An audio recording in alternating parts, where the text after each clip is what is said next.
Good morning, New York City, and a huge warm welcome to all our listeners joining us from every corner of the globe. You are tuning in to the English Mindset Podcast, broadcasting live from our studio right here on Fifth Avenue. I'm your host, Emma. And I'm Liam. It's a beautiful, crisp morning in Manhattan today. You can really feel the energy in the air. The city is moving incredibly fast this morning, isn't it, Emma? Well, when is it not fast, Liam? That's just the New York way. Everyone is rushing to their next big meeting, grabbing their second coffee, or chasing after a new goal. But today, we want our listeners to do something a little different. We want you to pause for a moment. Well, actually, for exactly 5 seconds. That's right. Today, we are diving deep into a life-changing technique called the 5-second rule by Mel Robbins. To be honest, it's one of the simplest yet most powerful tools I've ever come across to beat procrastination and finally take control of your daily routine. And for our English learners tuning in, this episode is what we call a double win. Not only will you learn how to stop hitting that snooze button in the morning, but you'll also immerse yourself in natural American English conversation. We've designed this specifically for our A1 to B1 friends. It's clear, it's engaging, and it's packed with useful vocabulary you can use immediately. You know, learning a language is about much more than just memorizing grammar rules. It's really about the mindset. If you can learn to control your physical actions, you can master your English. By just hitting play on this episode, you're already practicing your listening skills and absorbing positive habits at the same time. Exactly. To be honest, I really struggled to get out of bed this morning. The weather was so cold and I almost procrastinated on coming into the studio. But I used the rule, I did the countdown, and here I am, feeling completely energized and ready to go. Well, I'm certainly glad you made it, Emma. Our listeners are in for a real treat today. We're going to break down exactly how this rule works, why your brain constantly tries to stop you from being productive, and how you can use this simple countdown to become more confident in your English-speaking journey. So grab your Starbucks, find a comfortable spot, whether you're squeezed onto the subway or relaxing at home, and get ready. It's time to stop overthinking and start doing. Are you guys ready? Let's do the countdown together. 5, 4, 3, 2, 1. Let's go. Liam, I have to tell you something. Walking into the studio this morning, I felt so inspired by the New York skyline. But to be honest, just 2 hours ago, I was struggling. I was staring at my alarm clock, hitting snooze for the 3rd time. Well, Emma, that sounds like a typical Monday morning in the city. But tell me, what was going through your mind in those moments? Actually, it's a bit embarrassing. I knew I had to be here. I knew I had to prep for our English lesson, but my brain was just making excuses. It said, 5 more minutes won't hurt, or you're too tired to be creative today. I felt completely stuck. You know, what you're describing is what we call the procrastination trap. And here's the interesting part. Most people think they procrastinate because they are lazy or unmotivated, but science says something different. Wait, really? If it's not laziness, then what is it? To be honest, procrastination is a coping mechanism for stress. When you face a task that feels big or scary, like hosting a podcast in English, your brain sees it as a threat, so it tries to protect you by keeping you in the comfort of your bed. Wow, so my brain thinks it's helping me by making me stay in bed? That's wild. Exactly, but that's where the 5-second rule comes in. It's a way to outsmart your own brain before it can start making those excuses. Okay, let's get into the mechanics. I've heard about this countdown. 5, 4, 3, 2, 1. It sounds almost too simple. How can 5 seconds really change a habit that I've had for years? Well, it's all about a concept called metacognition. When you count backwards, 5, 4, 3, 2, 1, you're doing something very specific in your mind. You're shifting gears. shifting gears, like a car? Precisely. Most of the time, we live on autopilot. Our habits and fears control us. But when you count backwards, you interrupt that autopilot. You move from the basal ganglia, the part of the brain where habits live, to the prefrontal cortex. Impressive. The prefrontal cortex. That sounds like the CEO of the brain. Actually, it is. That's the part of the brain you use for focus, logic, and making brave decisions. By the time you reach 1, you have physically signaled to your brain that it's time to work. So if I count 1, 2, 3, 4, 5, does it work the same way? To be honest, no. When you count forward, you can just keep going. 6, 7, 8, there's no end. But 5, 4, 3, 2, 1 is a countdown. It ends at 1. It creates a sense of urgency. It's a starting gun for your life. You mentioned a window earlier. How long do we actually have before our brain kills our good ideas? Mel Robbins, the creator of this rule, says you have about a 5-second window. Think about it. You have an instinct to do something, like speak up in an English meeting. If you don't act within 5 seconds, your brain will flood you with doubts. My grammar is bad, they will laugh at me, I'll do it next time. Those are my usual doubts. Exactly. That's the brain's defense mechanism. The 5-second rule is a tool to move faster than your excuses. You don't have to feel confident to start. You just have to move. Well, that's a relief because I rarely feel like doing hard things. That's a very important point, Emma. Most of us wait until we feel motivated, but motivation is a myth. You're never going to feel like doing the things that are difficult or uncomfortable. That's the truth. So the rule is for when you don't feel ready. Exactly. It's for the moments when you're tired, scared, or bored. It's your activation energy. Let's apply this to our listeners' lives. Imagine someone is walking through Central Park and they see a group of English speakers. They want to go say hi and practice, but they're terrified. Perfect scenario. The moment the thought, I should go talk to them, pops up, the clock starts. 5, 4, 3. Before they can think about their accent, 2, 1. They physically move their feet towards the group. And once you're standing in front of them, you have to say something. The hard part, the starting part, is over. Actually, once you start, the rest is much easier. We call this the principle of momentum. An object in motion stays in motion. The 5-second rule is just the push to get you moving. I can see how this works for small things, but what about big, life-changing decisions, like moving to New York or changing careers?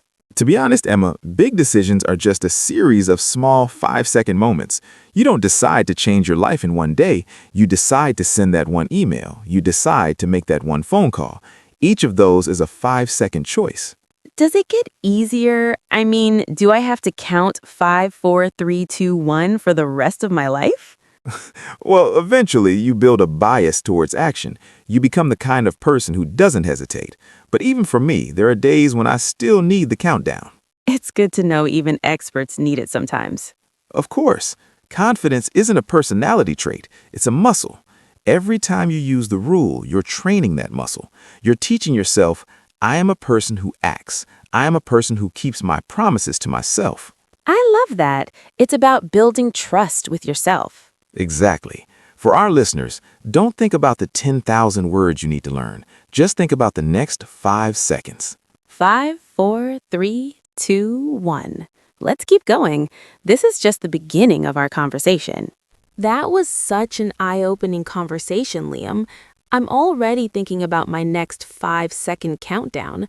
But before we move on, I want to make sure our listeners really own the language we used. I agree, Emma. To be honest, knowing a word's definition is one thing, but knowing how to use it on the streets of New York or in a business meeting is where the real magic happens. Exactly. So I've picked out 6 golden words from our talk. Let's start with the big one, procrastinate. We mentioned this a lot. It's a long word, but every English learner needs it. Well, how would you explain the difference between being lazy and procrastinating to a B1 learner? That's a sharp question. Laziness is when you simply don't want to do anything. But when you procrastinate, you actually want to do the task, but you keep pushing it to a later time. Like saying, I'll study English after this one last episode on Netflix. Precisely. You can say, I tend to procrastinate when the task feels too difficult. Actually, in American offices, you'll often hear the noun version, procrastination, as in, procrastination is the biggest enemy of productivity. Our second word is instinct.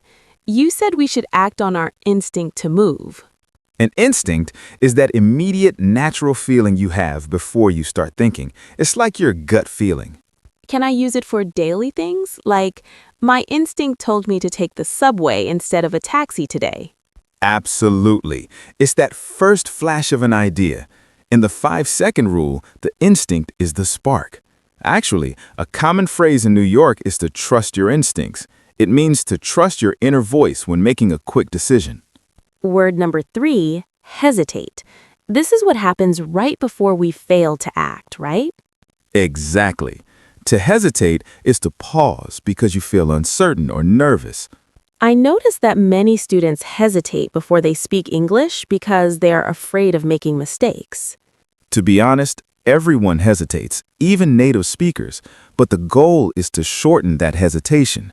You might hear someone say, "Don't hesitate to call me if you need help." It's a very polite way to say, "Please call me." Oh, I hear that a lot in professional emails. Please do not hesitate to contact us. It sounds very official. Now, a word that describes my first week moving to Manhattan. Overwhelming. New York can definitely be overwhelming. When something is overwhelming, it feels like it's too much to handle. It's like a giant wave covering you. So if I have 20 new emails and a deadline in 1 hour, I can say I feel overwhelmed. Yes, notice the difference. The situation is overwhelming, but you feel overwhelmed. For our listeners, learning 100 words in one day is overwhelming. It's better to learn 5 words deeply. This one sounds a bit like Psychology 101, coping mechanism. Well, it is a psychological term, but we use it in everyday conversation now. A coping mechanism is a habit or a tool you use to deal with stress or cope with a difficult situation. So some people use exercise as a coping mechanism for work stress. Exactly. And as we discussed, some people use procrastination as a negative coping mechanism to avoid fear. It's a great phrase to use when you want to sound more sophisticated in your English. Last one, and my favorite, bias toward action. A bias is usually a preference for one thing over another. If you have a bias toward action, you prefer doing over thinking or talking. In the fast-paced culture of Wall Street or Silicon Valley, they love this phrase. They want people who don't just sit in meetings, but actually get things done. Spot on, Emma. You could say, to master English, you need a bias toward action. Speak first, fix the grammar later. Reflectively, procrastinate, instinct, hesitate, overwhelming, coping mechanism, and bias toward action. These aren't just words, they are tools for a better life. Well said. Actually, I challenge our listeners to pick just one of these words and use it in a sentence today. Maybe write it in your journal or say it out loud while you're walking. Great idea. To be honest, I'm going to use bias toward action as my mantra for the rest of the week. I love that. Now, let's move to our final part, where we summarize the philosophy behind all of this. As we sit here in this studio, watching the sun start to set over the Hudson River, I want our listeners to take a moment, just one quiet moment. To be honest, we often live our lives waiting. We wait for a sign, we wait for the perfect weather, the perfect bank balance, or the perfect level of English before we take a risk. But the truth is, there is no perfect time. There is only now. That's so true, Liam. Actually, I used to think that successful people in New York were just born brave. But after talking to you, I realized they just have a different habit of acting. Exactly, Emma. Your life is built in 5-second windows. Every skyscraper you see outside, every book on a shelf, every person speaking a second language, All of it started with a single moment where someone chose to move instead of staying still. The 5-second rule is not just a productivity hack, it is a philosophy of self-respect. When you count 5, 4, 3, 2, 1, you are telling yourself that your dreams are more important than your fears. You are choosing your future self over your current comfort.